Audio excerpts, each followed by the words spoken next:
I did this to change my image. You must still be making money off the use of the picture. Absolutely.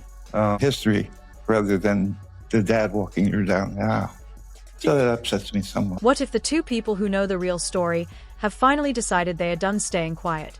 For years, the world has watched the carefully polished narrative surrounding Meghan Markle. The interviews, the speeches, the emotional moments that played perfectly on camera. A modern fairy tale built around royalty, rebellion, and reinvention. But here's the question nobody wanted to ask out loud. What if the version of that story we've all been hearing isn't the whole story? Because behind the palace gates, behind the glossy magazine covers, and behind the carefully crafted headlines, two voices have suddenly started speaking at the same time. One is her father, Thomas Markle. The other is her mother, Doria Ragland. How can I ask for a better Betrayal when you found out your father was working with the tabloids? Two completely different people. Two completely different relationships. Two people who, by all accounts, haven't always agreed on much of anything. And yet, somehow, both of them are now pointing to the exact same uncomfortable truth. Not rumors, not palace gossip. Something much bigger. Something that raises a very simple but very unsettling question. If both parents are suddenly telling the same story, what exactly has been happening behind the scenes all this time? Because once you hear what they are claiming now, the entire narrative around Meghan might start looking very different. And trust me, this is where the story gets wild. We need more men like that. Just as we need more men like my father. The strange thing about stories like this is that they almost never start with a huge explosion. There's no dramatic moment where everything suddenly falls apart. No single interview where someone finally blurts out the truth. Instead, what usually happens is much quieter than that. Almost invisible at first. A phone call that never gets returned. A message that sits unanswered. A relationship that slowly shifts from natural to strangely formal. And according to the people closest to the situation, that's exactly where this story began. Because long before the public debates, long before the royal headlines, and long before the world started arguing about who was right and who was wrong, something inside this family had already started changing. And the first person who says he noticed it was Thomas. Now let's pause here for a second because the internet already has a very clear image of him. For years, the public version of Thomas Markle has been almost cartoonishly simple. Me doing my routine daily. I was feeling that this was very hokey and hammy, but he keeps saying, the awkward father who posed for paparazzi photos. The man who kept giving interviews when everyone around him said he should stay quiet. The embarrassing relative who seemed to show up in headlines at the worst possible times. That's the version the media locked in.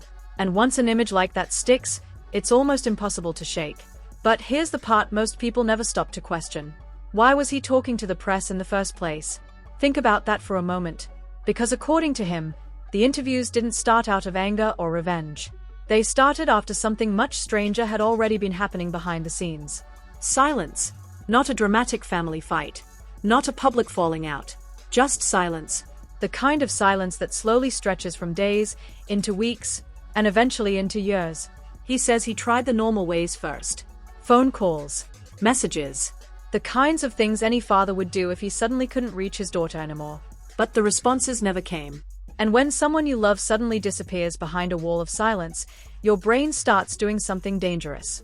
It starts replaying every memory you have, searching for the moment where things might have gone wrong. Was it something I said? Something I did? Something I missed? According to Thomas, he kept going through those questions over and over again, and still couldn't find a clear answer. Which is where the story starts to get uncomfortable. Because while all of this was happening privately, the public version of the story looked completely different. On television, in interviews, and in public appearances, the image surrounding Meghan Markle was built around something very specific. Family, connection, gratitude for the people who helped shape her life. And every time those interviews aired, Thomas says he was sitting there watching them while experiencing the exact opposite reality. Imagine what that must feel like for a second. The entire world celebrating someone for being deeply connected to their family, while you can't even get a call returned. That kind of gap between public image and private reality creates a very strange kind of emotional pressure. Because if you speak up, you immediately become the villain. The bitter father. The attention seeker. The man trying to ruin his daughter's moment. But if you stay quiet, the version of the story the world is watching continues completely unchallenged. And that leaves you stuck in a place with no good options. Now here's where things become even more complicated. Because Thomas wasn't the only one who eventually started noticing that something about these relationships had changed. There was another person watching all of this unfold from a very different angle. Her mother. To the outside world, the image of Doria Ragland was almost universally positive. Calm, dignified, supportive. The quiet presence standing beside her daughter during some of the most important public moments of her life. People admired her. She seemed steady in a world that often felt chaotic. But behind that calm image, there were apparently things happening that the public never saw. Because according to accounts that would surface later, the closeness people assumed existed between mother and daughter wasn't always as effortless as it looked on camera. At first, the changes were subtle. Visits that required more planning. Conversations that started happening less spontaneously. Moments that once felt natural slowly becoming structured. And when family relationships start becoming scheduled like business meetings, it usually means something behind the scenes has already shifted. Not loudly, not dramatically, just quietly enough that by the time anyone fully notices it, the distance has already become normal. And that quiet distance eventually turned into something far more unsettling.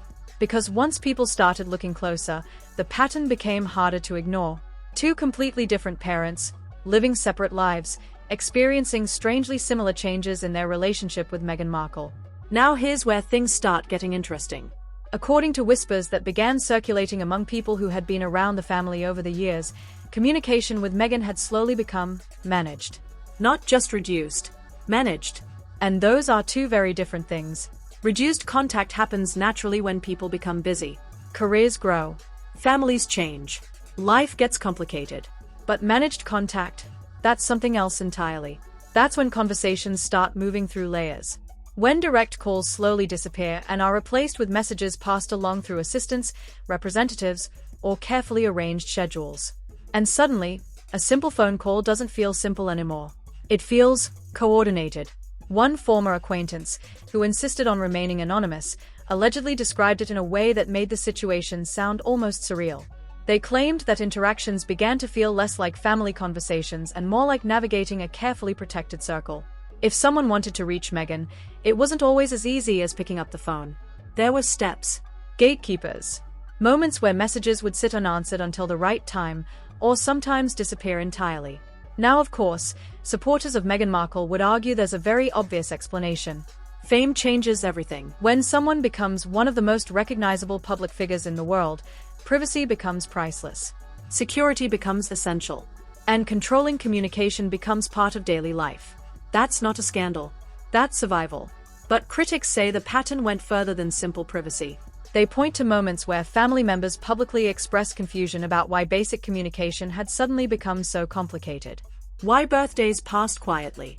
Why important moments happened without even a short phone call. And the more these small questions started stacking up, the stranger the situation began to look. Because on one side, the world was watching carefully crafted public appearances, emotional speeches, and powerful interviews that painted a picture of honesty and vulnerability.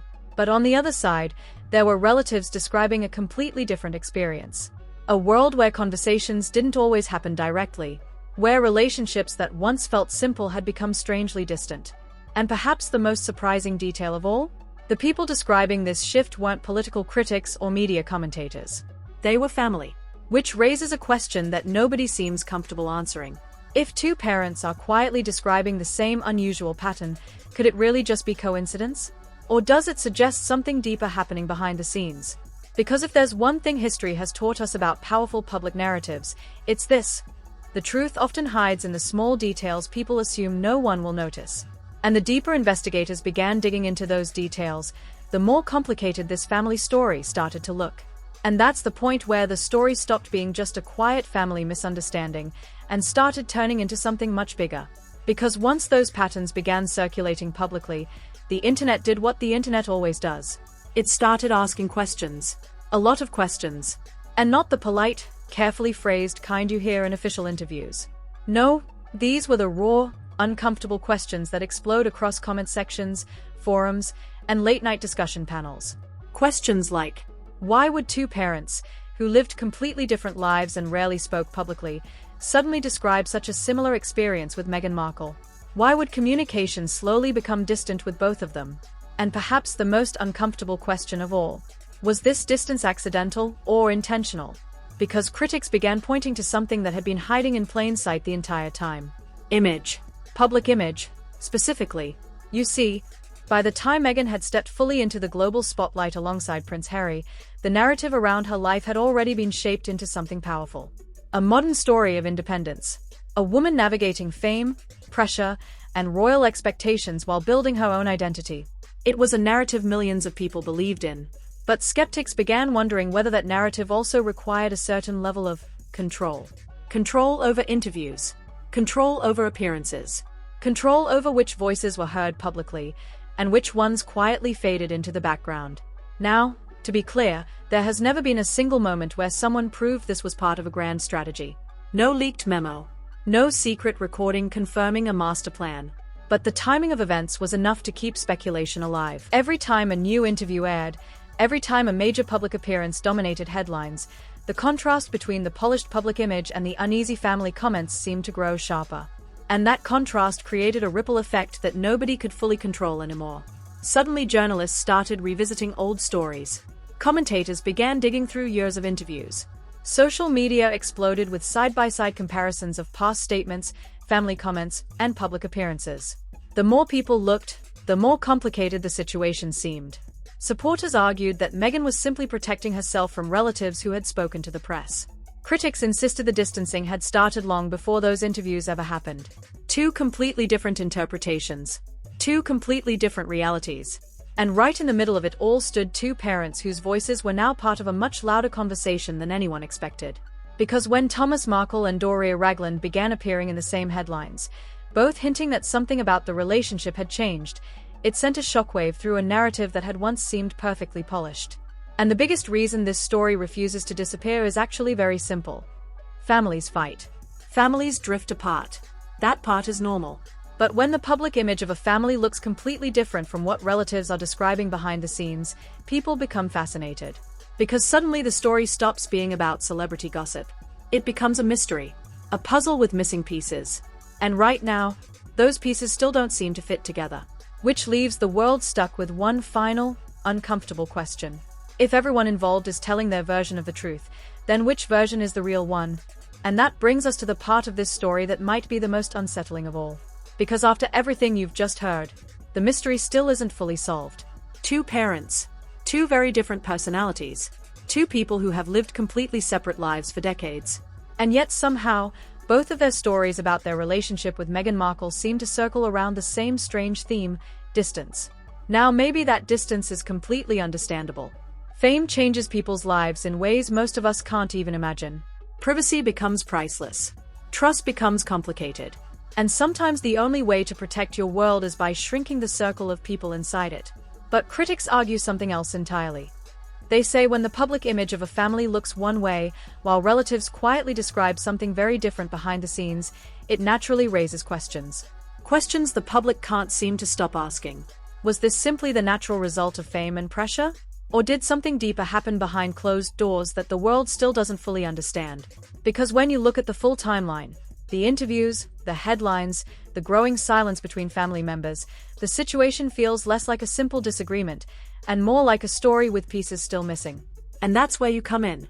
What do you think is really going on here? Do you believe the distance between Thomas Markle, Doria Ragland, and Meghan is just a normal family situation blown out of proportion by the media? Or could there actually be a much bigger story hiding behind the headlines? Drop your thoughts in the comments below, because the truth about this story might be far more complicated than anyone expected. And if you want more deep dives into the stories everyone else is too afraid to question, make sure you like the video, subscribe to the channel, and turn on notifications. Because the next story we're uncovering might be even more shocking.